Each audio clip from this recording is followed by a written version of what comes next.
ଯୀଶୁ ମରିବାର 3 ଦିନ ପରେ ଫେରି ଆସିଥିଲେ, ଗାତରୁ ବାହାରି ପଡ଼ିଥିଲେ। ମତେ ଲାଗୁଛି ଏବେ ବି ଯେହେତୁ ହ୍ୟୁମାନ୍ ଖ୍ରୀଷ୍ଟିଆନ ଥିଲେ ଆଉ ଏତେ ସାରା ଆମ ଓଡ଼ିଶାର ଲୋକଙ୍କର ଭଲ ପାଇବା ତାଙ୍କ ସହିତ ଥିଲା, ମେ ବି ସେ ଏବେ ବି ଗାତରୁ ଆଉଥରେ ବାହାରି ଆସିବେ ଏବଂ ପୁଣି ଗୀତ ଗାଇବେ। ମୁଁ ଟପି ମିଶ୍ର ଖ୍ରୀଷ୍ଟିଆନ ଲୋକମାନଙ୍କୁ କହିବା ପୂର୍ବରୁ କିଛି ଭାବୁନ ତମେ। ଆଇ ରିଏଲି ଲାଇକ୍ ୟୁ କି ତମେ ନିଜେ ଜଳି ଯାଉଛ ଆଉ କାହାକୁ ଜଳେଇବା ପାଇଁ। ଭଲ ଲାଗୁଛି ମୋତେ।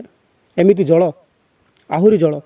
ତମେ ଯେଉଁ କହୁଛ ହୁମାନ ସାଗର 3 ଦିନ ଭିତରେ ଉଠିକି ପଳେଇ ଆସିବ, ପ୍ରାର୍ଥନା କର, ପ୍ରେୟର କର, ପାଷ୍ଟରମାନଙ୍କୁ ଡାକ, ଏଇସବୁ ଯାହା ବି କିଛି କହୁଛ ଭାଇ ତମେ ନିଜେ ଜଳୁଛ। ତମ କଥାରେ ଜଣାପଡ଼ୁଛି ତମେ ନିଜେ ଜଳୁଛ। ଆହୁରି ଜଳ। ତମେ ଏମିତି ଜଳୁଥିଲେ ମୋତେ ବହୁତ ଭଲ ଲାଗୁଛି। ବୁଝିଲ? କମନ୍ ସେନ୍ସ ନ ରଖି ତମେ ଯେଉଁ କଥା ଭାଷା କରୁଛ, ତମର ଏଇ କଥା ଭାଷାରେ ଜଣାପଡ଼ୁଛି ତମର ପିତାମାତା ତମକୁ କେତେ ସଂସ୍କାର ଦେଇଛନ୍ତି। ଆଉ ଏହା ବି ଜଣାପଡ଼ୁଛି ଯେ ତମେ ଧର୍ମକୁ କେତେ ଗୁରୁତ୍ୱ ଦେଉଛ। କେବେ ନିଜ ଧର୍ମକୁ ଅପମାନ କରି ଜେଲ୍ ଯାଉଛ, ଆଉ କେବେ ଆଉ କାହା ଧର୍ମକୁ ଅପମାନ କରୁଛ। ତମର ମାନସିକତା ଏତେ ତଳକୁ ଖସି ଯାଇଛି କି ତମେ ନିଜେ ଜାଣିପାରୁନ ତମେ କେଉଁଠି ଅଛ। ବୁଝିଲ? ଆସୁଛି।